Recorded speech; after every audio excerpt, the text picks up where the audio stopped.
ಬೆಂಕಿ ಅಲ್ಲಿ ಉರಿತಾ ಇರೋದು ಅದೇ ಬೆಂಕಿನ ತಗೊಂಡು 365 ದಿವಸ 24 ಗಂಟೆಯಲ್ಲಿ ಉರಿತಾ ಇದೆ. ನಮ್ಮದಲ್ಲಿ ಏನು ತಿಂಡಿ ಊಟ ತೆಗಿತೀವಿ ಇಲ್ಲಿ ಕೊಟ್ಟೆ ಅನಂತರ ತಗೊಳ್ಳೋದು. ಬಾಬಾ ಏನು ಹೇಳೋದು, ಇಲ್ಲಿ ಬಂದಂಥ ಭಕ್ತಾದಿಗಳು ಏನಾದ್ರು ಒಂದೇ ಒಂದು ಪ್ರಶ್ನೆ ಕೇಳಿ ಪೂಜೆ ಮಾಡ್ತೀವಿ, ಅದನ್ನು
ಬೆಳವಣಿಗೆ ಅಂದರೆ ಕೆಲವು ವಿವರಗಳನ್ನು ಕೊಡ್ತವೆ. ಇದು ಪುನರುಚ್ಚಾರ ಅಂತ ವಾಸ್ತವಲ್ಲ. ಯಾವ್ದಾದ್ರು ಕ್ಷೇತ್ರಕ್ಕೆ ಬಂದರೆ ಅದರ ವಿವರ ತಿಳಿದು ಸೂಕ್ತ ಅಂತ ನನ್ನ ಭಾವನೆ. ಮೊದಲನೇದಾಗಿ ನಾನು ಇವಾಗ ಕೂಡ ಅಭಿನಂದಿಸಬೇಕು. ಬೆಮಲ್ ಮಹಿಳಾ ಮಂಡಳಿ ಮೈಸೂರು ವತಿಯಿಂದ ಒಂದು ಸಂಘ ನಿರ್ಮಾಣ ಮಾಡಿಕೊಂಡು ಅವರು ಪರಿಸರದ ಬಗ್ಗೆ ಕಾಳಜಿ ಇಟ್ಕೊಂಡು ತಮ್ಮ ಮನೆ ಕೆಲಸ ಎಷ್ಟೇ ಇದ್ರೂ ಕೂಡ ಅದನ್ನ ಪೂರೈಸಿಕೊಂಡು ಎಲ್ಲ ಒಂದೊಂದು ಭಾಗಕ್ಕೆ ಪ್ರತಿಯೊಬ್ಬರು ಕೂಡ ಈ ಪರಿಸರದ ಒಂದು ಮಹತ್ವವನ್ನು ತಿಳಿಸ್ತಾ ಇದ್ರಿ. ಆ ಪರಿಸರವನ್ನ ಮಹತ್ವದ ಜೊತೆಗೆ ಅದನ್ನು ಆಚರಣೆ ಇಟ್ಕೊಂಡಿದ್ರಿ. ಇದು ಕೆಲವೇ ಒಂದು ಮಾಡ್ತಿರ್ತಕ್ಕಂಥದ್ದು. ಇದು ನಿಮ್ಗೆ ಏನ್ ತೋರಿಸುತ್ತೆ ಅಂದ್ರೆ ನಿಮ್ಮಲ್ಲಿರೋ ಕಾಳಜಿ ತೋರಿಸುತ್ತೆ. ಅದಕ್ಕೆ ಮೊಟ್ಟ ಮೊದಲಿಗೆ ಅಧ್ಯಕ್ಷರಿಗೆ ಆ ಕಾರ್ಯಕಾರಿ ಮಂಡಳಿ ನಾನು ಖಂಡಿತ ಅಭಿನಂದಿಸ್ತೇನೆ. ಯಾಕಂದ್ರೆ ಈ ತರ ಕಾರ್ಯಕ್ರಮ ಹೆಚ್ಚೆಚ್ಚು ಆಗ್ಬೇಕು. ನಮ್ಮಲ್ಲಿ ಏನಾಗಿದೆ ಇವತ್ತೆಲ್ಲ ನೋಡ್ತಾ ಇದೀವಿ, ಈಗ ವಾತಾವರಣ ಕಲುಷಿತ ಆಗ್ತಾ ಇದೆ, ಒಳ್ಳೆ ಗಾಳಿ ಸಿಗ್ತಾ ಇಲ್ಲ, ನೀರು ಸಿಗ್ತಾ ಇಲ್ಲ. ಯಾಕೆ ನಾವು ಮಾಡ್ತಕ್ಕಂಥ ಅಪಚಾರಗಳೇ ಇದಕ್ಕೆಲ್ಲ ಕಾರಣ ಆಗಿದೆ. ಅದರಿಂದ ನೋಡ್ರೆ ಈಗ ನಿಮ್ಮ ಜೊತೆ ಯಾವಾಗ ಮುಂಚಿತವಾಗಿ ಒಂದು ಗಂಟೆ ನೀವು ಬಂದಿದ್ರೆ ಸಾಕಷ್ಟು ಸಮಯ ನಿಮ್ಮನ್ನು ಕಳೀಬೋದಿತ್ತು.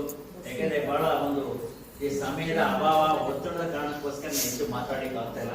ಆದ್ರೂ ನಿಮಗೆ ಒಳ್ಳೇದಾಗಿ ಅಂತ ನಾನು ಅಭಿನಂದಿಸ್ತೇನೆ. ಮತ್ತೊಮ್ಮೆ ನಿಮ್ಮ ಕಾರ್ಯಕ್ರಮ ಹಂಚ್ಕೊಂಡು ಬನ್ನಿ. ಒಮ್ಮೆ ಇಡೀ ದಿನ ಕಾಲ ಕಳೆಯಲಿ. ಸುಮಾರು 21 ವರ್ಷಗಳ ಕಾಲ ನಾನು ತೀರಿದ್ದೀನಿ. 22 ವರ್ಷ ಆಯ್ತು ಇಲ್ಲಿ ಬಂದಾಗ. ಒಂದು ಕಾಲ ಬಹುಶಃ ಅನ್ಕೊಂಡ್ರು ನಿಮ್ಗೆ ಆಶ್ಚರ್ಯ ಆಗ್ಬೋದು. ರಸ್ತೆ ಇಲ್ಲ, ಎಲೆಕ್ಟ್ರಿಸಿಟಿ ಇಲ್ಲ, ಏನು ಇರಲಿಲ್ಲ. 22 ವರ್ಷಗಳಲ್ಲಿ ಆಗಿರುವಂಥದ್ದು 4.5 ಕಿಲೋಮೀಟರ್ ರಸ್ತೆ.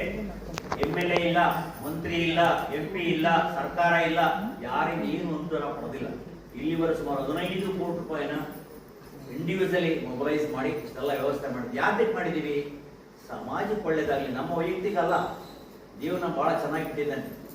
ಈಗ ಒಂದು ಕಾಲ ಎಲ್ಲ ನಮ್ಮದೇ ಜಮೀನು ನಮ್ಮದೇ ಆಗಿ 168 ಎಕರೆ 100 ಎಕರೆ ಹೊರಟಾಯ್ತು ಲ್ಯಾಂಡ್ ರಿಫಾರ್ಮ್ಸ್ ಆಕ್ಟ್ ಅಲ್ಲಿ. ಮನುಷ್ಯ ಇವತ್ತಿದೆ, ನಾವು ಹಿರಿಯೋನೋ ಗೊತ್ತಿಲ್ಲ. ಆದ್ರೆ ಇರುವಂತ ಒಳ್ಳೆ ಕೆಲಸ ಮಾಡೋದಕ್ಕೆ ಸತ್ಕಟ್ಟೋದು ಮುತ್ಕೊಟ್ಟೋದು ಒಳ್ಳೆ ಕೆಲಸ ಮಾಡೋದು ಹೇಳುವಂಥದ್ದು. ಇಷ್ಟು ಹೇಳ್ತಾ ಈ ಕ್ಷೇತ್ರದ ಬಗ್ಗೆ ನಿಮಗೆ ವಿವರಣೆ ಕೊಡ್ತಾನೆ. ಪರಮಸಂತ ಪೂಜ್ಯ ಬಾಬಾ ಶ್ರೀ ಜಯ ಉದಯ ಮಹಾರಾಜರು ಈ ಕ್ಷೇತ್ರಕ್ಕೆ 2004 ಮತ್ತು 2000 5 ವರ್ಷ ಮಾಡಿದ್ರು. ಇದು ಮೂಲ ಓಂಕಾರೇಶ್ವರ ನಾನು ಪೂರ್ವ ನಿರ್ಮಾಣ ಮಾಡಿದ್ದು. ಸುಮಾರು 160 ವರ್ಷ ಇತಿಹಾಸ ಇರ್ತಕ್ಕಂಥದ್ದು. 2003 ಇಸ್ವಿನಲ್ಲಿ ಓಂಕಾರೇಶ್ವರ ದೇವಸ್ಥಾನ ಚಿತ್ರ ವಿದ್ಯೋಗ ಸೂಚನೆ ಬಂತು. ಹಾಗಾಗಿ ನಾವು ಪೇಜಾವರ ಶ್ರೀಮಂತ ಜೀರ್ಣೋದ್ಧಾರ ಮಾಡಿದ್ದೀವಿ. ವಿಶೇಷ ಏನಪ್ಪಾ ಅಂದ್ರೆ ನಿಮ್ಗೆ ಗೊತ್ತಿದೆ, ಪೇಜಾವರ ಸಿಗೋದು ಬಹಳ ಕಷ್ಟ. ಅವತ್ತಿನ ಕಾಲದಲ್ಲಿ ಹೇಗಿತ್ತು ಅಂದ್ರೆ ನಾನು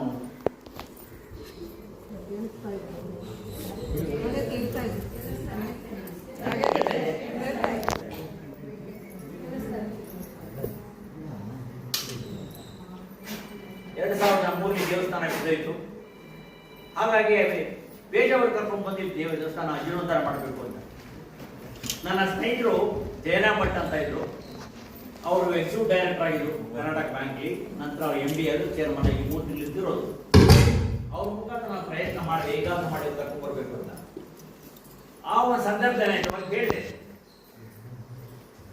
ಪೇಜಾವರ ಪರಿಚಯ ಮಾಡ್ಕೊಳ್ಳಿ ಅಂತ. ಪೇಜಾವರ ಪರಿಚಯ ಸಿಗಲೇ ಇಲ್ಲ. 2 ವರ್ಷ ಆದ್ರು. ದೇವಸ್ಥಾನ ನಿರ್ಮಾಣ ಆಯಿತು. ಇನ್ನೊಂದು ಜೀರ್ಣೋದ್ಧಾರ ಬಾಕಿ ಉಳಿತು. ಒಮ್ಮೆ ಅಂತಾರಾಷ್ಟ್ರೀಯ ಮಟ್ಟದ ಕಾನ್ಫರೆನ್ಸ್ ಇದ್ದು ನಾನು ಹೋಗ್ತಾ ಇದ್ದೆ. 4 ಹೋಗ್ತಾ ಇದೆ.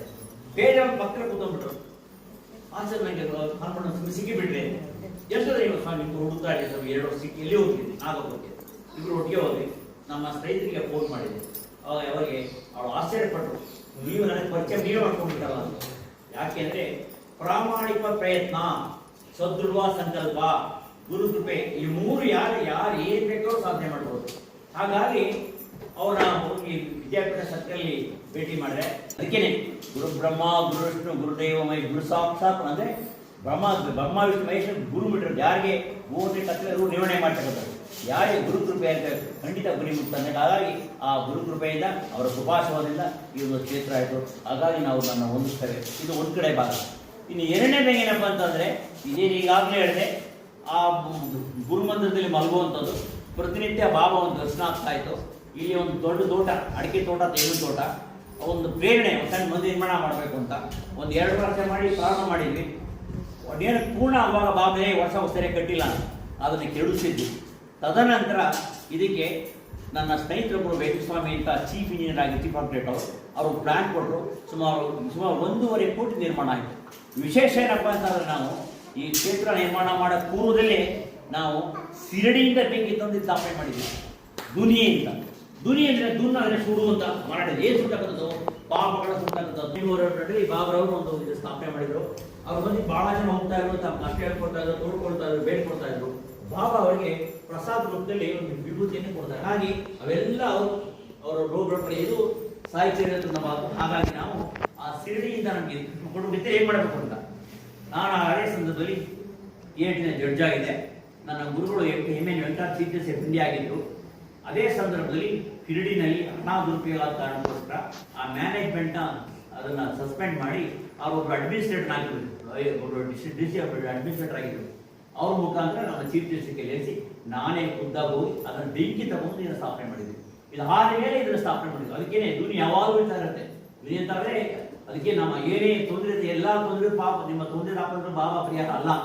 ಯಾವ್ದೋ ಒಂದು ಸಮಸ್ಯೆ, ಯಾವುದೋ ಒಂದು ಜ್ವಲಂತವಾದ ಸಮಸ್ಯೆ, ನಮ್ಮ ತ್ವರಿತವಾಗಿ ತುಂಬಾ ತುರ್ತಾಗಿದ್ದ ಸಮಸ್ಯೆ, ಆ ತುರ್ತು ಸಮಸ್ಯೆ ಕುರಿತಾಗಿ ಕೂತ್ಕೊಂಡು ಅಲ್ಲಿ ನಾವು ಒಂದು ಕಾಯಿನ ಹಾಕುವಂಥದ್ದು, ಅದು ಒಂದೇ ಹೋಮ ಮಾಡಿದಾಗೆ ಎಲ್ಲ ಆದರೆ ಅದು ಎಲ್ಲ ನಮ್ಮ ತೊಂದರೆಗಳು ಪರಿಹಾರ ಅಂತ. ಇದು ತುಂಬಾ ಜನ ಅನುಕೂಲ ಆಗಿದೆ, ಅದು ಮಾಡ್ತಾನೆ ಇದೀವಿ. ನಾವೇನಪ್ಪ ಅಂದರೆ ಸುಮಾರು ಕಳೆದ 20 ವರ್ಷ ಹೇಳ್ಕೊಂಡು ಉಳ್ತಾ ಇರ್ತಾರೆ. ನಾವೇನು ತಗೊಳ್ತೀವಿ, ನಾವೇನು ಅರ್ಪಣೆ ಏನು ತಗೊಳ್ತೀವಿ, ಪ್ರಸಾದ ಮಾಡಿದ್ರೆ ಮುಂಚಿತವಾಗಿ ಆ ಬಾಬನ ಅರ್ಪಣೆ ಮಾಡಿ ಮಾಡ್ತಕ್ಕಂಥ ವಿಶೇಷ. ಹಾಗಾಗಿ ಧ್ವನಿ ಅಂತ ಬಹಳ ವಿಶೇಷ. ಅದಕ್ಕೋಸ್ಕರನೇ ನಾವು ಪ್ರತಿ ಹುಣ್ಣಿಮೆಯಲ್ಲಿ ಬಾಬನ ಹೆಸರಿನಲ್ಲಿ ಇವರು ಸತ್ಯನಾರಾಯಣ ಪೂಜೆ ಮಾಡ್ತೇವೆ. 500 ರೂಪಾಯಿ ಪಾವತಿ ಮಾಡಿದ್ರೆ ಸಾಕು, ನೀವು ನಿಮ್ಮ ಕುಟುಂಬವನ್ನು ಸೇರ್ಕೊಳ್ಬೋದು. ಬೆಳಿಗ್ಗೆ 8:15 ಗಂಟೆಗೆ 8:45 ಚೋಟಾಟೆ ಆಗುತ್ತೆ. 9:15 ಪೂಜೆ ಮುಗಿತದೆ. 10 ಗಂಟೆಗೆ ಎಲ್ಲರಿಗೂ ಉಪವಾಸ ವ್ಯವಸ್ಥೆ ಇರುತ್ತೆ. 10:15 ಎಲ್ಲರೂ ಕೂಡ ಇಲ್ಲಿ ಸಾಮೂಹಿಕವಾಗಿ ವಿಷ್ಣು ಹೊತ್ತು ಪೂಜೆ ಮಾಡ್ತಾರೆ. ಇದು ಪ್ರತಿ ಸುಮಾರು ಕಳೆದ ಒಂದು 20 ನಡ್ಕೊಂಡು ಬರ್ತಾ ಇದೆ. ಈ ಬರ್ತಕ್ಕಂಥ 29ನೇ ತಾರೀಕು ವಿಶೇಷವಾಗಿರ್ತಕ್ಕಂಥದ್ದು. ಇನ್ನೊಂದು ವಿಶೇಷ ಏನಪ್ಪ ಅಂತಂದ್ರೆ, ನಾವು ಪ್ರತಿ ಗುರುಕುಲದಲ್ಲಿ 8ರಿಂದ 10,000 ಜನ ಇರ್ತಾರೆ. ಮೆಡಿಕಲ್ ಕ್ಯಾಂಪ್ಗಳನ್ನ ಮಾಡ್ತೇವೆ ನಾವು. ಅಂದ್ರೆ ಸುಮಾರು ಏನಿದೆ ಸುತ್ತಮುತ್ತ ಹಳ್ಳಿಗಳೆಲ್ಲ ಬರ್ತಕ್ಕಂಥವ್ರಿಗೆಲ್ಲರೂ ಕೂಡ ಉಚಿತವಾಗಿ ಅದು ಕ್ಯಾಟ್ರಾಕ್ಟ್ ಆಪರೇಷನ್ಸ್ ಮಾಡೋದು 30,000-40,000 ರೂಪಾಯಿ ಕೊಡ್ಬೇಕು. ಆದರೆ ನಾವು ಬೆಂಗಳೂರ್ತಕ್ಕಂಥ ಒಂದು ನಮ್ಮ ಸ್ನೇಹಿತರ ಜೊತೆ ಅವ್ರು ಕಾಂಟ್ಯಾಕ್ಟ್ ಮಾಡ್ಕೊಂಡು ಅವ್ರು ಇಲ್ಲಿ ಬಂದು ರಾತ್ರಿ ಬರ್ತಾರೆ, ಅವ್ರು ಐಡೆಂಟಿಫೈ ಮಾಡ್ತಾರೆ, ಅವ್ರನ್ನ ಬೆಂಗಳೂರು ಅವರೇ ಕರ್ಕೊಂಡು ಹೋಗ್ತಾರೆ. ಅವ್ರದ್ದೆಲ್ಲ ಆಪರೇಷನ್ ಮಾಡಿ 2 ದಿನ ಉಚಿತ ತಂದುಬಿಡ್ತಾರೆ. ಇದು ಮಾಡ್ತಕ್ಕಂಥದ್ದು. ಈಗ ಡೆಂಟಲ್ ಬೇರೆ ಬೇರೆ ಎಲ್ಲ ಥರದ್ದು ಇದೆ. ಅದು ಗೈನಕ್ ಇರ್ಬೋದು, ಆರ್ಥೋ ಇರ್ಬೋದು, ಜೊತೆಗೆ JC ಹಾಸ್ಪಿಟಲ್ ಜೊತೆಗೆ ನಾವು ಒಂದು ಹೊಂದಾಣಿಕೆ ಮಾಡ್ಕೊಂಡಿದ್ವಿ. ಅವ್ರು ನೆಕ್ಸ್ಟ್ ಅಂದರೆ ಜುಲೈ 29ನೇ ತಾರೀಕು ಅದು ಬುಧವಾರ ಬರುತ್ತೆ. ದಯಮಾಡಿ ಕಾರ್ಯಕ್ರಮಕ್ಕೆ ಬನ್ನಿ. ಯಾರು ಸ್ವಲ್ಪ ಆರ್ಥಿಕವಾಗಿ ಉತ್ತಮವಾಗಿದ್ದರೆ ಅವ್ರು ಇಲ್ಲಿ ಬೇಕಾದ್ರೆ ಆಪರೇಷನ್ ಮಾಡಿಸ್ಕೊಳ್ಬೋದು. ಬೇರೆ ಯಾರಾದ್ರೆ ಇದನ್ನ ಅವಕಾಶ ಉಪಯೋಗಿಸಲು ಇದನ್ನು ಮಾಡ್ತಾ ಇದ್ದಾರೆ. ಇದೇನಂದ್ರೆ ಇದು ಒಂದು ಜೊತೆಗೇನಿದೆ, ಇದೇನಿದೆ ಈ ಮಂತ್ರ ಇದೇ ನೀವು ನೋಡ್ತಾ ಇದ್ದ ಸಾಮಾನ್ಯ ಮೂರ್ತಿ ಅಲ್ಲ. ಯಾರು ಶಿರಡಿಗೆ ಅದೇ ಕೂತು ಬಂದಿರ್ತಕ್ಕಂಥ ಮೂರ್ತಿ. ನಮ್ಮ ಸ್ನೇಹಿತರೊಬ್ಬರು ರಮಣಿ ಅಂತ ನಮ್ಮ ಒಬ್ಬರು ಸ್ನೇಹಿತರು 1 ರೂಪಾಯಿ ಕೊಟ್ಟು 3 ಸಲ ವೀಕ್ಷಣೆ ಮಾಡ್ತಾರೆ. 250 ಕೋಟಿ ರೂಪಾಯಿ ಖರ್ಚು ಮಾಡಿ ಅವರ ಶಿರಡಿನಲ್ಲಿ ಸುಮಾರು 6,000 ಜನ ಉಳ್ಕೊಳ್ಳಿಕ್ಕೆ ಒಂದು ಭಕ್ತಿ ನಿವಾಸಗಳು ಮಾಡಿದ್ದಾರೆ. ಇರ್ಬೋದು, ದಯವಿಟ್ಟು ಕ್ಲಿಕ್ ಮಾಡ್ಕೊಂಡು ಇಲ್ಲೊಂದಿದೆ, ಅಲ್ಲೊಂದು ಸಾಯಿ ಯೂನಿವರ್ಸಿಟಿ ಇದೆ. ಸಾಯಿ ಯೂನಿವರ್ಸಿಟಿ ವಿಶೇಷ ಏನಪ್ಪ ಅಂತಂದ್ರೆ ಅವ್ರು ಎಷ್ಟು ಅಂದ್ರೆ ಅದಕ್ಕೆ ಅಧ್ಯಕ್ಷರು ಇನ್ಫೋಸಿಸ್ ನಾರಾಯಣ ಮೂರ್ತಿಯವರು. ನಮ್ಮ ಆಸೆಯನ್ನು ಪ್ರತಿ ನಮ್ಮ ಮಕ್ಕಳು MIT ಓದಬೇಕು, ಹಾರ್ಡ್ ಓದಬೇಕು, ಹಾರ್ವರ್ಡ್ ಏನೋ ಭಾವನೆ ಇರುತ್ತೆ. ಆದರೆ ಆ ಸಂಸ್ಥೆಗಳು ಏನಾದರೂ ಅಡ್ಮಿಷನ್ ಸಿಕ್ಕಿದ್ರೆ ಬೆಂಗಳೂರು ಅಥವಾ ಡೆಲ್ಲಿಗೆ ಹೋಗಬೇಕಾಗಿಲ್ಲ, ನೀವು ಅಮೆರಿಕ ಹೋಗಬೇಕಾಗಿಲ್ಲ, ಇಲ್ಲಿ 10 ಲಕ್ಷ ಒಂದು ತಿಂಗಳಿಗೆ ಹೋಗುವಂಥ ಅವಕಾಶ ಇರುತ್ತೆ. ಅದನ್ನ ಒಂದು ಅವರು ಈಗ ಇನ್ಫೋಸಿಸ್ ನಾರಾಯಣ ಮೂರ್ತಿ ಅಧ್ಯಕ್ಷತೆ ವಹಿಸ್ಕೊಂಡು ಅದು ಮಾಡ್ತಾರೆ. ಸಾಯಿ ಯೂನಿವರ್ಸಿಟಿ ಅಂತ ಮಾಡಿದ್ದಾರೆ, ಚೆನ್ನೈನಲ್ಲಿದೆ. ಹೋದ ಸಲ 10 ಸೀಟ್ ನಮಗೆ ಕೊಟ್ಟಿದ್ರು. ಈ ಸಂಸ್ಥೆಗೆ ಯಾರು ಬಂದು ನೋಡಿ, ಯಾರು ನಮ್ಮ ಧರ್ಮದ ಏನೋ ಬದುಕಲ್ಲಿ ಯಾರು ಇದ್ದಾರೆ ಅವ್ರು ಹೋಗಿದ್ದಾರೆ. ದಯಮಾಡಿ ಕ್ಲಿಕ್ ಮಾಡ್ಕೊಂಡೋಗಿ ಮಕ್ಕಳು ನೋಡ್ಕೊಂಡ್ರೆ ಅದರೊಳಗೆಲ್ಲ ಫುಲ್ ಡೀಟೇಲ್ಸ್ ಸಿಗುತ್ತೆ. ನೀವು ಅದನ್ನು ಮಾಡ್ಕೋಬಹುದು. ಹಾಗಾಗಿ ಅವರು ರಮಣಿ ಅಂತ ಇಲ್ಲಿ ಹೆಸರನ್ನ ಇದಕ್ಕೆ ಕಾವೇರಿ ಸಾಹಿತ್ಯ ಇರಬೇಕಾದ್ರೆ ಅವರೇ ನೋಡಿ, ಅವರು ಹೇಳಿದ್ರು ಗೋದಾವರಿ ಇರ್ತಕ್ಕಂಥದ್ದು ಸಿದ್ಧಿ ಮಂದಿರ, ಅದಕ್ಕೆ ಕಾವೇರಿ ಸಾಯಿ ಅಂತ ಹೇಳೋದು ಸೂಕ್ತ ಅಂತ. ಮೊದಲಿಗೆ ನಾವು ಸದ್ಗುರು ಸಾಯಿ ಮಂದಿರ ಅನ್ಕೊಂಡಿದ್ವಿ. ಆಗ ಅದಕ್ಕೆ ಈ ಪಕ್ಷಿನ ಸೇರಿ ಕಾವೇರಿ ಸಾಯಿಧಾಮ ಅಂತ ಮಾಡಿದ್ವಿ. ಅಣ್ಣ ಒಳ್ಳೆ ದಾರಿಷ್ಟ ಇವರೆಲ್ಲರೂ ಒಳ್ಳೇದು ಮಾಡಿ ಹೇಳ್ತಾ ನನ್ನ ಮಾತು ಮುಗಿಸ್ತೇನೆ. ನಮಸ್ಕಾರ. ಎಲ್ಲರೂ ಪ್ರಸಾದ ಒಳ್ಳೆಯದಾಗಿ. ತೊಂದರೆ ಆದಾಗ, ನೋವಾದಾಗ, ಬೇಸರ ಒಂದು ಧ್ವನಿ ಪೂಜೆ ಮಾಡ್ಕೊಳ್ಳಿ. ಬಂದು ಒಂದು ಅರ್ಧ ಗಂಟೆ ಧ್ಯಾನ ಮಾಡ್ಕೊಳ್ಳಿ. ಅತ್ಯಂತ ವಿಶಾಲ ಪ್ರದೇಶದಲ್ಲಿ ಎಲ್ಲಿ ಬೇಕಾದ್ರೂ ಧ್ಯಾನ ಮಾಡಿ. ಯಾರಿಗೂ ಯಾರು ಜನರು ಯಾರು ಕೋರ್ಸಲ್ಲಿ ಹಾಳು ಮಾಡಬಾರ್ದು, ನಮ್ಮ ಪರಿಸರ ಹಾಳು ಮಾಡಬಾರ್ದು. ನಿಮ್ಮ ಜೊತೆ ನಾವಿದ್ದೀವಿ. ದೇವರು ಒಳ್ಳೆಯದು ಮಾಡಿ. ಇನ್ನೊಂದ್ಸರಿ ನಿಮ್ಮ ಕಾರ್ಯಕ್ರಮ ಮಾಡಿ ನಾನು ನಿಮ್ಮ ಜೊತೆ ಸಾಕಷ್ಟು ನಮಸ್ಕಾರ.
ನಮ್ಮೆಲ್ಲರಿಗೂ ಗೊತ್ತಿರೋ ಹಾಗೆ ವಿಶ್ವ ಪರಿಸರ ದಿನಾಚರಣೆ ಆಚರಿಸಿ ಅವತ್ತಿನ ಬದಲಾಗಿ ನಾವು ಇವತ್ತು ಆಚರಿಸ್ತಾ ಇದ್ದೀವಿ.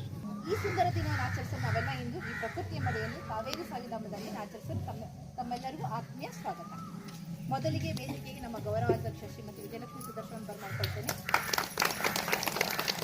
ಸಂಘದ ಅಧ್ಯಕ್ಷರಾದ ಶ್ರೀಮತಿ ದೇವಸ್ವಾಮಿ ಅವರನ್ನು ವೇದಿಕೆಗೊಳ್ತೇನೆ. ಇಂದಿನ ನಮ್ಮ ವಿಶೇಷ ದಿನ ಆಚರಿಸಲು ನಮ್ಮ ಕರೆಗೆ ಹೋಗೊಟ್ಟು ಮುಖ್ಯ ಅತಿಥಿಗಳಾದ ಶ್ರೀಮತಿ ವೇದಿಕೆಗೆ ಬರ್ಮಾಡ್ಕೊಳ್ತೇನೆ. ಬನ್ನಿ ಮ್ಯಾಮ್.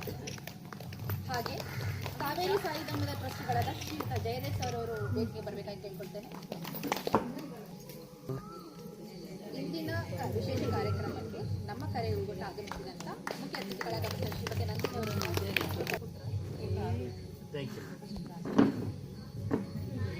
ಈ ಕಾರ್ಯಕ್ರಮವನ್ನು ಸುಸೂತ್ರ ನಡೆಯಲು ದೇವರನ್ನು ಪ್ರಾರ್ಥನೆ ಮಾಡಿಕೊಳ್ಳಲು ಶ್ರೀಮತಿ ಶಾಂತಲಾ ಸಿಸ್ಟರ್ಸ್ ಅವರು ಬಂದು ಪ್ರಾರ್ಥನೆ ನಡೆಸಿಕೊಳ್ಳಬೇಕಾಗಿ ಕೇಳಿಕೊಳ್ಳುತ್ತೇನೆ.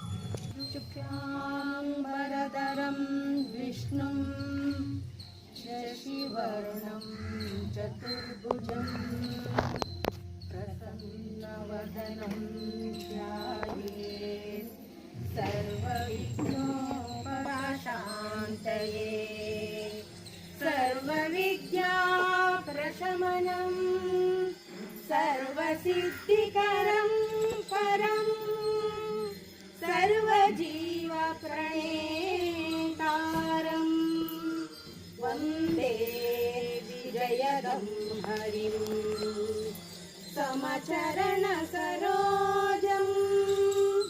सान्द्रनीलाम्बुदाभं जगन्निहितपाणिं मण्डलं मण्डलानां करुणतुलसीमाला कञ्जरं कञ्जनेत्रं सदयदवलहासं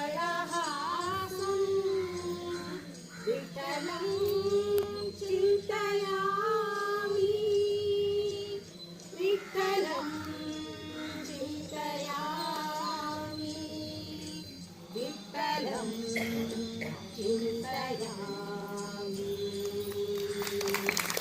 ವಿಶ್ವ ಪರಿಸರ ದಿನಾಚರಣೆ ಮರಗಳನ್ನ ನೆಲೆಸಿಬಿಟ್ಟು ಮರಗಳನ್ನ ಕಡಿಬೇಡಿ, ಜಲ ಸಂಪನ್ಮೂಲ ನಾಶ ಮಾಡಬೇಡಿ, ಹವಾಮಾನ ಪ್ರತಿಯೊಂದನ್ನು ನಾವು ಇವಾಗ ವಿನಾಶದ ಹಂತದಲ್ಲಿದ್ದೀವಿ, ಅದನ್ನೆಲ್ಲ ಉಳಿಸ್ಕೊಂಡು ಹೋಗೋದು ಜಾಗೃತಿ ಮೂಡಿಸೋಸ್ಕರ ಅಂತ ಹೇಳಿ ವಿಶ್ವ ಪರಿಸರ ದಿನ ಆಚರಿಸ್ಕೊಂಡು ಬರ್ತಾ ಇದ್ದೀವಿ. ನಾವು ಪ್ರತಿ ವರ್ಷ ನಮ್ಮ ಸಂಘದಲ್ಲಿ ವಿಶ್ವ ಪರಿಸರ ದಿನಾಚರಣೆ ಆಚರಿಸ್ತಾನೆ ಇದ್ದೀವಿ. ಈ ವರ್ಷ ವಿಶೇಷವಾಗಿ ಈ ಕಾವೇರಿ ಸಾವಿಧಾಮದಲ್ಲಿ ನೆರವೇರಿಸ್ತಾ ಇದ್ದೀವಿ. ಪ್ರತಿ ವರ್ಷದಂತೆ ವಿಶ್ವ ಪರಿಸರ ದಿನಾಚರಣೆ ಒಂದು ಘೋಷವಾಕ್ಯ ಇರುತ್ತೆ. ಅದೇನಪ್ಪ ಅಂದರೆ ಈ ವರ್ಷದ ಏನಂದರೆ ಪ್ರಕೃತಿಯಿಂದ ಸ್ಫೂರ್ತಿ ಪಡೆದು ಹವಾಮಾನಕ್ಕಾಗಿ ನಮ್ಮ ಭವಿಷ್ಯಕ್ಕಾಗಿ ಎಂಬುದು. ಅಂದರೆ ಇದರ ಉದ್ದೇಶ ಹವಾಮಾನ ಬದಲಾವಣೆ ಆಗ್ತದೆ, ಆ ತಗ್ಗುವಿಕೆ ಪರಿಸರ ಸಂರಕ್ಷಣೆ ಅದ್ರ ಬಗ್ಗೆ ಒತ್ತಿ ಹೇಳೋದು ಯಾಕೆ ಆಗ್ತಾ ಇದೆ, ಅದನ್ನು ಏನು ಮಾಡಬಹುದು ಅಂತ ಅದ್ರ ಬಗ್ಗೆ ತಿಳುವಳಿಕೆ ಕೊಡೋದಕ್ಕೆ ವೇದ ಘೋಷವಾಕ್ಯನ ರೆಡಿ ಮಾಡಿ ವರ್ಷ ಹೇಳ್ಕೊಟ್ಟಿದೆ. ಇಲ್ಲಿ ಇನ್ನೊಂದು ಸಣ್ಣ ವಿಷಯಕ್ಕೆ ನಾನು ನಿಮ್ಮ ಜೊತೆಗೆ ಹೇಳೋಕ್ಕೆ ಇಷ್ಟಪಡ್ತೀನಿ. ತಮ್ಗೆಲ್ರಿಗೂ ಗೊತ್ತಿರ್ಬೋದು, ವಾಟ್ಸಪ್ಪಲ್ಲೆಲ್ಲ ಹರಿದಾಡ್ತಾ ಇದೆ. ಈ ವರ್ಷ ಎಲ್ಲಕ್ಕಿಂತ ಹೆಚ್ಚಾಗಿ ನೇರಳೆ ಹಣ್ಣು ತುಂಬ ಬಂದಿದೆ. ಅದಕ್ಕೊಂದು ಅಜ್ಜಿ ಕತೆ ಹೇಳಿದ್ರಂತ ಓದಿರೋದು. ಯಾಕೆ ಈ ವರ್ಷ ಅಷ್ಟು ನೇರಳೆ ಹಣ್ಣು ಬಿಡ್ತಾರೆ, ನೇರಳೆ ಹಣ್ಣು ಅಷ್ಟೊಂದು ಬಂದಿದೆ. ಅವಾಗ ಅಜ್ಜಿಗಳು ಹೇಳೋರಂತೆ ನೇರಳೆ ಹಣ್ಣು ಯಾವಾಗ ತುಂಬ ಬರುತ್ತೆ, ಅದು ಮುನ್ಸೂಚನೆ ಬರಗಾಲ ಬರುತ್ತೆ, ಮಳೆ ಅಭಾವ ಆಗುತ್ತೆ ಅಂತ. ಅದು ಸೈಂಟಿಫಿಕಲ್ ಒಂದು ರೀಸನ್. ನೇರಳೆ ಹಣ್ಣು ಅಷ್ಟೊಂದು ಬಿಡಬೇಕಾದ್ರೆ ಅದಕ್ಕೆ ಗೊತ್ತಾಗುತ್ತೆ ಅಂತ ಭೂಮಿಯಲ್ಲಿ ಟ್ಯಾಪ್ ರೂಟ್ ಗೊತ್ತಲ್ಲ ಬೇರು, ಅದ್ರ ಟ್ಯಾಪ್ ರೂಟ್ ಒಳಗಡೆ ಹೋದಾಗ ಭೂಮಿಯಲ್ಲಿ ನೀರಿನ ಅಂಶ ಕಮ್ಮಿ ಆಗ್ತಿದೆ ಅಂತ ಗೊತ್ತಾದಾಗ ಅದು ಏನು ಮಾಡುತ್ತೆ ಅಂದರೆ ಹೊಸ ಚಿಗುರುಗಳನ್ನು ಬಿಡದೆ ಎಲೆಗಳನ್ನು ಬಿಡದೆ ಬರೀ ಬೀಜವನ್ನು ಮಾತ್ರ ಪ್ರೊಡ್ಯೂಸ್ ಮಾಡುತ್ತೆ. ಯಾಕಂದರೆ ಅದು ತನ್ನ ಸಂತತಿಯನ್ನು ಉಳಿಸ್ಕೊಳ್ಳೋಕ್ಕೋಸ್ಕರ ಆ ಬೀಜ ಆದರೆ ಮತ್ತೆ ತನ್ನ ಸಂತತಿ ಬೆಳೆಯುತ್ತೆ. ನೋಡಿ ದೇವರು ಎಷ್ಟು ಚೆನ್ನಾಗಿ ಸೃಷ್ಟಿ ಮಾಡಿದ್ದಾನೆ, ಎಷ್ಟು ಚೆಂದ. ಇದ್ರ ಮೂಲಕ ಈ ಕಥೆ ಮೂಲಕ ನಮಗೂ ಒಂದು ಸಂದೇಶ ಇದೆ. ನಾವೇನು ಮಾಡ್ತೀವಿ, ಒಂದು ಪ್ರಕೃತಿಯಲ್ಲಿ ಬಾಯಿ ಬರದೆ ಸಸ್ಯಕ್ಕಷ್ಟು ನಾವು ಇದು ಕೊಟ್ಟಿರುವಾಗ ಮನುಷ್ಯರಾಗಿ ನಾವೇನು ಮಾಡ್ತಾ ಇದ್ದೀವಿ? ಇವತ್ತಿನವರು ಯಾರು ಪ್ಲಾಸ್ಟಿಕ್ ಬ್ಯಾನ್ ಮಾಡೋದನ್ನು ನಿಲ್ಲಿಸಿಲ್ಲ. ಪ್ರತಿಯೊಬ್ಬರು ಇವತ್ತು ನಾವು ಹೇಳ್ತೀವಿ, ಪ್ರತಿ ವರ್ಷ ಹೇಳ್ತೀವಿ ಪ್ಲಾಸ್ಟಿಕ್ ಬ್ಯಾನ್ ಮಾಡಿ ಅಂತ. ಬಟ್ ಎಲ್ಲ ಹೋಗ್ಬೇಕಾದ್ರೆ ಪ್ಲಾಸ್ಟಿಕ್ ಕವರ್ ನೆಚ್ಕೊಂಡು ಹೋಗ್ತಾನೆ ಇದ್ದೀವಿ. ಹಾಗೆ ತೀರ್ಥಯಾತ್ರೆ ಹೋಗಿರ್ತಾರೆ, ಅಲ್ಲೆಲ್ಲ ಹೇಳ್ತಾರೆ ಬಟ್ಟೆಗಳನ್ನ ಅದನ್ನ ಬಿಸಾಕಬೇಡಿ.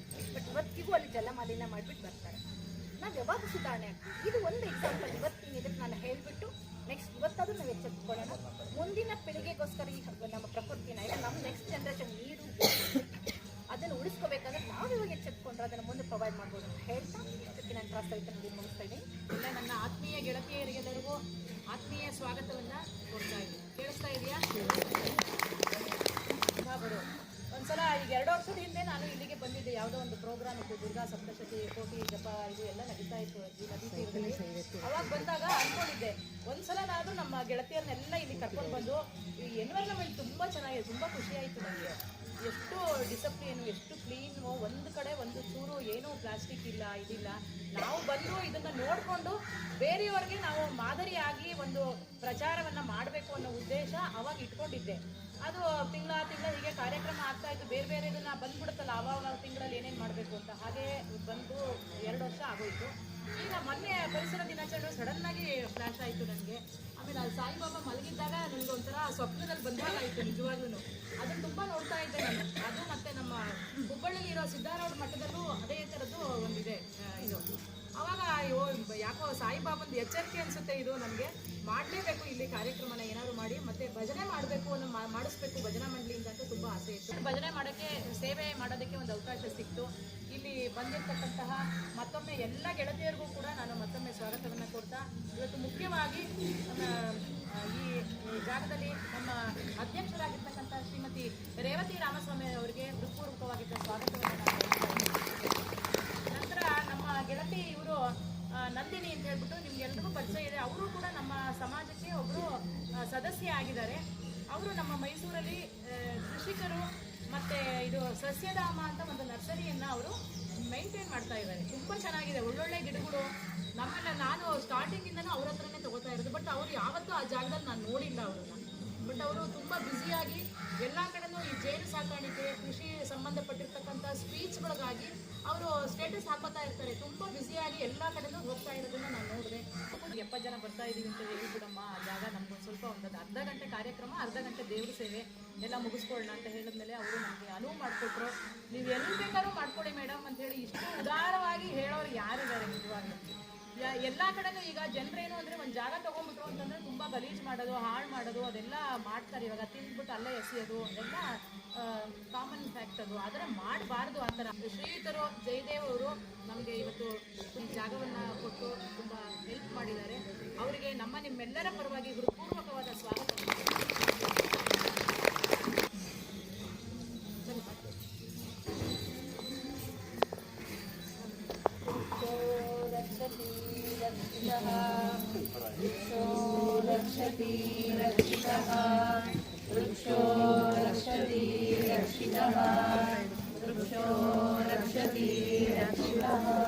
ಪರಿಸರದ ಬಗ್ಗೆ ಇರುತ್ತೆ, ಮನಸ್ಸು ಎಷ್ಟು ನೆಮ್ಮದಿ ಇರುತ್ತೆ ಪ್ರತಿನಿತ್ಯ ನೋಡ್ತಾ ಇದ್ರೆ. ಒಂದು ಕಾಲದ ಈಗ ನೋಡ್ತಾ ಇದ್ರಲ್ಲ ನೀವೇನು, ಆ ಟೂರಿನ ನೋಡಿದ್ರಲ್ಲ ಈಗ ಸುಮಾರು 4.5 ಕಿಲೋಮೀಟ್ರ್ನ ಕಳೆದ 20 ವರ್ಷದಲ್ಲಿ ನಾನು 14 ಕೋಟಿ ಒಬ್ಬನೇ ಮ್ಯಾನೇಜ್ ಮಾಡಿದ್ದೀನಿ. ಮೊಬೈಲ್ ಹೇಳಿದ್ರೆ 29ನೇ ತಾರೀಕು ಸಾಧ್ಯವಾದರೆ ಪುಸ್ತಕ ಮಾಡ್ಕೊಂಡು ಬನ್ನಿ. ಪ್ರೋಗ್ರಾಮ್ ನೋಡೋದೇ ಸಂತೋಷ. ಎಲ್ಲ ಜೋರಾದ ಚಪ್ಪಾಳೆ. ತುಂಬಾ ಚೆನ್ನಾಗಿದೆ. ಇವರು ನಂದಿನಿ ಬೆಂಗಳೂರಿನಲ್ಲಿ ಇದ್ದಾಗ ಶ್ರೀ ಪತಂಜಲಿ ಯೋಗ ಶಿಕ್ಷಣ ಸಮಿತಿಯಲ್ಲಿ ನಿರಂತರ 8 ವರ್ಷಗಳ ಯೋಗ ಶಿಕ್ಷಕಿಯಾಗಿ ಸೇವೆ ಸಲ್ಲಿಕೆ. ಮೈಸೂರಿನಲ್ಲಿ ಸಸ್ಯಧಾಮ ನಿರ್ವಹಣೆ ಜೊತೆಯಲ್ಲಿ 2 ವರ್ಷಗಳಿಂದ ನಿರಂತರವಾಗಿ ಜೇನು ಕೃಷಿ ತರಬೇತಿ ನೀಡಿಕೆ. ಹವ್ಯಾಸ ಓದುವುದು, ಟೈಲರಿಂಗ್, ಟೆರಾಕೋಟ ಒಡವೆ ಮಾಡುವುದು. ಸದ್ಯಕ್ಕೆ ಮಹದೇಶ್ವರ ಬೆಟ್ಟದಲ್ಲಿ ಕೃಷಿ ನಿರ್ವಹಣೆ ಮಾಡ್ತಾ ಇದ್ದಾರೆ. ಎಲ್ಲರಿಗೂ ನಮಸ್ಕಾರ. ಕ್ಷಮೆ ಇರಲಿ, ನಾನು ಮೇಡಮ್ ಹೇಳ್ದಾಗೆ ನಾನು ಖಂಡಿತ ತುಂಬಾ ಬಿಸಿ ವ್ಯಕ್ತಿ ಅಲ್ವೇ ಅಲ್ಲ. ಸೊ ನಿಮ್ಮ ಥರನೇ ನಾನು ಎಲ್ಲರ ಥರನೂ ಇರೋಳು. ಆದರೆ ಇವತ್ತೇನಾಗ್ಬಿಟ್ಟಿದೆ, ನನಗೆ ಒಂದೇ ದಿವಸ 2 ಕಾರ್ಯಕ್ರಮ. KVK ನಾಗನಹಳ್ಳಿನಲ್ಲಿ ಕೃಷಿ ವಿಜ್ಞಾನ ತರಬೇತಿ ಕೇಂದ್ರ ಇದೆ. ಅಲ್ಲಿ ನಿರಂತರವಾಗಿ ನನ್ನನ್ನು ಜೇನು ಕೃಷಿ ತರಬೇತಿಗಾಗಿ ಕರೀತಾರೆ. ಸೊ ಯಾಕೆ ಅವರು ಕೂಡ ಅಲ್ಲಿ ಮಹಿಳೆ ಗೌರವ ಅಂತ ಹೇಳಿ ದಟ್ಗಳಿಯವರು, ಅವರು ಮಹಿಳೆ ಅನ್ನೋ ಕಾರಣಕ್ಕೆ ನನಗೆ ಜಾಸ್ತಿ ಆದ್ಯತೆ ಕೊಟ್ಟು ಕರೀತಾರೆ. ಮತ್ತು ಈ ಸುತ್ತಮುತ್ತಲೆಲ್ಲೂ ಜೇನು ಕೃಷಿ ಮಾಡುವಂಥ ಮಹಿಳೆಯರು ನನಗೆ ತಿಳಿದ ಮಟ್ಟಿಗೆ ಯಾರು ಇಲ್ಲ. ನಮ್ಮಲ್ಲೇ ಮಾಡಿದೆ, ಫೇಲ್ಯೂರ್ ಆಯ್ತು ನನಗೆ. ಹಾಕ್ತೀರಾ ಬನ್ನಿ ಮೇಡಮ್ ತರಬೇತಿ. ಸೊ ಅದು ಇವತ್ತೇ ಫಿಕ್ಸ್ ಆಗಿಬಿಟ್ಟಿತ್ತು. ಈ ಡೇಟ್ ಅವರು 3 ದಿನ ನಿರಂತರವಾಗಿ ನಡೀತಾ ಇದೆ ಅಲ್ಲಿ ತರಬೇತಿ. ಇವತ್ತೇ ಅವ್ರು ಫಿಕ್ಸ್ ಮಾಡಿ ನನಗೆ ಕರೆದಿದ್ರು. ನಾನು ಒಪ್ಕೊಂಡ್ಬಿಟ್ಟಿದ್ದೆ, ಊರಿಗೆ ಹೋಗಿರ್ತೀನಿ ಬರ್ತೀನಿ ಅಂತ ಹೇಳಿ. ಸೊ ಆಮೇಲೆ ಮೇಡಮ್ ಕರೆ ಮಾಡಿದ್ರಿಂದ ಸ್ವಲ್ಪ ನನಗೆ ಇದನ್ನು ತಪ್ಪಿಸ್ಕೊಳ್ಳೋಕೆ ಇಷ್ಟ ಇಲ್ಲ. ಯಾಕಂದರೆ ಗೆಳತಿ ಮಹಿಳಾ ಮಂಡಳಿನಲ್ಲಿ ನಾನು ಕಳೆದ 1.25 ವರ್ಷದಿಂದ ಇದ್ದೀನಿ. ಆದ್ರೆ ಬಂದಿರೋದು ಕಡಿಮೆ. ನಾನು ಯಾರಿಗೂ ಗೊತ್ತೇ ಇಲ್ಲ ಅಂತ ಹೇಳ್ಬೋದು. ಕೆಲವರು ಹಳೆ ಮಹಿಳೆಯರು ಇದ್ದಾರೆ. ಮಂಜುಳಾ ರಾಜ್ ಅವರು, ಇವ್ರಿಷ್ಟು ಜನ ಬಿಟ್ರೆ ನಮ್ಮ ಅನ್ನಪೂರ್ಣ ಅವ್ರು ಬಿಟ್ರೆ ನನಗೆ ಯಾರು ಪರಿಚಯ ಇಲ್ಲ. ಸೊ ನನ್ನನ್ನಂತೂ ಯಾರು ನೋಡಲಿಕ್ಕೆ ಸಾಧ್ಯ ಇಲ್ಲ. ಹಿಂದೆ ಕುತ್ಕೊಂಡು ಹಾಗೆ ಎದ್ದು ಸೈಲೆಂಟ್ ಆಗಿ ಹೋಗ್ಬಿಡ್ತೀನಿ. ಇವತ್ತು ಈ ಅವಕಾಶನೂ ಮಿಸ್ ಮಾಡ್ಕೊಳಕ್ ನನಗೆ ಇಷ್ಟ ಇರಲಿಲ್ಲ. ಮತ್ತೆ ಆ ಮೇಡಮ್ಗೆ ಕೇಳ್ಕೊಂಡಿದ್ದಕ್ಕೆ ಅವರು ಇಲ್ಲ ಅದು ಅಟೆಂಡ್ ಮಾಡಿ ನಾನು ನಿಮಗೆ ಮಧ್ಯಾಹ್ನದ ನಂತರ ಹಾಕೊಡ್ತೀನಿ, ಬಟ್ 2:15ಗೆ ಶುರು ಆಗಿಬಿಡುತ್ತೆ, ನೀವು 2 ಗಂಟೆಗೆ ಇರಬೇಕು ಅಂತ ನಂಗೆ ಹೇಳ್ಬಿಟ್ಟಿದ್ದಾರೆ. ಕಮ್ಮಿ ಆಗೋಯ್ತು ಈಗಾಗಲೇ. ಸೊ ಅದೊಂದು ರೈತ ಮಹಿಳೆಯರು ಮತ್ತು ರೈತರುಗಳಿಗೋಸ್ಕರ ತರಬೇತಿ ಕಾರ್ಯಕ್ರಮ, ಜೇನು ಕೃಷಿ ಜೊತೆಗೆ ಬೇರೆ ಬೇರೆ ತರಬೇತಿಗಳು ಕೊಡ್ತಿದ್ದಾರೆ. ಸೊ ಹಾಗಾಗಿ ಅಲ್ಲಿ ಹೋಗ್ಲೇಬೇಕಾದಂಥ ಅನಿವಾರ್ಯತೆ ಇದೆ. ಖಂಡಿತ ನಾನು ಬಿಸಿಯಲ್ಲ, ನೀವು ಯಾವಾಗಾದರೂ ಕರೀರಿ. ಗೆಳತಿ ಮಹಿಳಾ ಮಂಡಳಿನಲ್ಲಿ ನಾನು ಬಂದು ಇನ್ನೊಂದು ದಿವಸ ಖಂಡಿತ ಮಾತಾಡ್ತೀನಿ ನಿಮ್ಮೆಲ್ಲರ ಜೊತೆ. ಪರಿಸರದ ಬಗ್ಗೆ ಮಾತಾಡೋಕ್ಕೆ ತುಂಬ ಇದೆ. ನಿಜ ಹೇಳ್ಬೇಕಂತಂದರೆ ಪುರುಷರುಗಳಿಗಿಂತ ಪರಿಸರವನ್ನು ಒಂದು ರೀತಿಯಲ್ಲಿ ಕಾಪಾಡೋರು, ರಕ್ಷಣೆ ಮಾಡೋರು ನಾವುಗಳೇ ಅಂತಲೇ ನಾನು ಹೆಮ್ಮೆಯಿಂದ ಹೇಳ್ಕೊಳ್ತೀನಿ. ಸೊ ಹಾಗಾಗಿ ಅದನ್ನು ಒಂದು ನಾನು ನಿಮ್ಮಲ್ಲಿ ಸಮಯ ಇಲ್ಲದೆ ಇರೋದ್ರೆ ಒಂದೇ ಒಂದು ಬೇಡಿಕೆ ಏನು ಅಂತಂದರೆ, ಪರಿಸರ ದಿನಾಚರಣೆ ಅಂತಂದರೆ ಯಾವತ್ತೋ ಒಂದಿನ ಬಂದು ನಾವು ಗಿಡ ನೆಡೋದಲ್ಲ. ಸೊ ಮೈಸೂರಿಗರ ಬಗ್ಗೆ ನನಗೊಂದು ಹೆಮ್ಮೆ ಏನಂದರೆ, ನಾನು ಬೆಂಗಳೂರಲ್ಲಿ ಇದು ಬಂದವಳಾದ್ರಿಂದ ಮೈಸೂರವರು ತುಂಬ ಪ್ರಕೃತಿ ಪ್ರೇಮಿಗಳು. ಗಿಡ ಇಲ್ಲದೆ ಇರೋ ಮನೆಯೇ ಇಲ್ಲ. ನಾನು ಗಮನಿಸಿದಾಗೆ ಪ್ರತಿಯೊಬ್ಬರ ಮನೆಯಲ್ಲೂ ನೀವು ಎಷ್ಟೇ ಜಾಗ ಇರಲಿ ಅಲ್ಲೊಂದು ಗಿಡ ಖಂಡಿತವಾಗಿ ಇರುತ್ತೆ. ಅದು ಯಾವಾಗಲೂ ನಂಗೆ ಮೈಸೂರಿಗೆ ಬಂದು ಅಷ್ಟರಲ್ಲಿ ತುಂಬ ಖುಷಿ ಕೊಡೋದು. ನೀವು ಎಷ್ಟೊಂದು ಜನ ಗಿಡ ಬೆಳೆಸಿದ್ದಾರೆ, ಎಷ್ಟು ಚೆನ್ನಾಗಿ ಗಿಡ ಮೈಸೂರಿನಲ್ಲಿ ಏನು ಅಂದ್ರೆ ಒಂದೊಂದು ತೆಂಗಿನ ಮರ ಇರುತ್ತೆ, 2 ತೆಂಗಿನ ಮರ ಇರುತ್ತೆ. ಕಾಂಪೌಂಡ್ ಅಲ್ಲೇ ಹಾಕೊಂಡಿರ್ತೀವಿ. ಹೋಗಿಲ್ಲ. ಪ್ರೇಮ ಮೇಡಮ್ ಸಭೆಯಲ್ಲಿ ಹಾಸನದಲ್ಲಿ ವಾಸ ಮಾಡಿಲ್ಲ, ಹಾಗಾಗಿ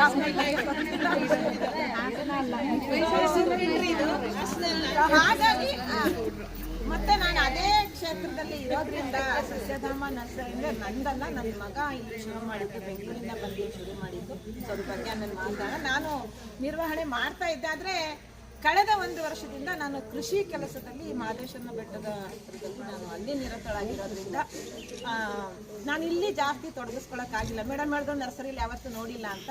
ಅದು ನಿಜ, ಯಾಕಂದರೆ ಜಾಸ್ತಿ ಊರಲ್ಲಿ ಇರ್ತೀನಿ. ಕೆಲಸಗಳಿದ್ದಾಗ ಗಿಡ ತರೋ ಕೆಲಸ ಎಲ್ಲ ನಂದೇ ಇರುತ್ತೆ. ತಮಿಳ್ನಾಡಿಗೆ ಹೋಗೋದು, ಬೆಂಗಳೂರಿಗೆ ಹೋಗೋದು, ಬೇರೆ ಬೇರೆ ಕಡೆಯಿಂದ ಗಿಡಗಳು ತರೋದು. ಆ ಸಮಯದಲ್ಲಿ ಮೈಸೂರಿಗೆ ಬಂದಿರ್ತೀನಿ. ಉಳಿದಂತೆ ಕೃಷಿ ಚಟುವಟಿಕೆಯಲ್ಲಿ ತೊಡಗಿಸ್ಕೊಳ್ತೀನಿ. ಅದು ಭಾಳ ದಿನದ ಕನಸು, ನಂದು ರೈತಳಾಗಬೇಕು ಅನ್ನೋದು. ಸೊ ಈಗ ಅದಕ್ಕೆ ಸಿಕ್ಕಿದೆ. ಹಾಗಾಗಿ ಅಲ್ಲೇ ಜಾಸ್ತಿ ಇರ್ತೀನಿ, ಇಲ್ಲಿ ಕಡಿಮೆ ಅಷ್ಟೇ. ಸದ್ಯ ಎಲ್ಲ ರೀತಿಯ ಹಣ್ಣಿನ ಗಿಡಗಳನ್ನು ಅಲ್ಲಿ ಹಾಕೊಂಡಿದ್ವಿ. ನಮಗೆ ಅಲ್ಲಿ ನೀರಿಲ್ಲ, ಮಳೆ ಇಲ್ಲ, ಅದಕ್ಕೆ ಆಗೋವಂಥದ್ದನ್ನು ಹಾಕೊಂಡಿದ್ವಿ.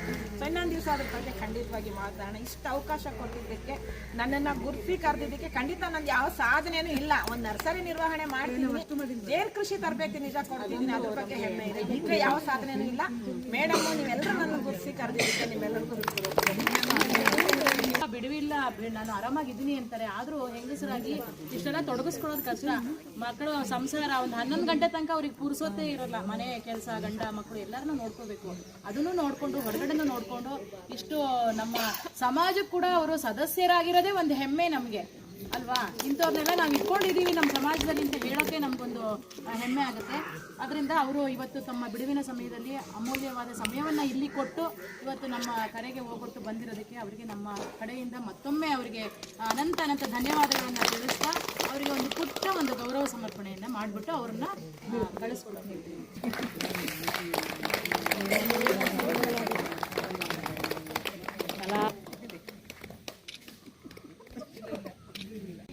ಎಲ್ಲರೂ ಕೂಡ ಇದಕ್ಕೆ ಒಪ್ಕೊಂಡು ನಮ್ಮ ಗೆಳತಿ, ಯಾಕಂದ್ರೆ ಹೊರಗಡೆ ಈ ತರ ಹಾಕೊಡೋದು ಕಾರ್ಯಕ್ರಮ ಕಷ್ಟ.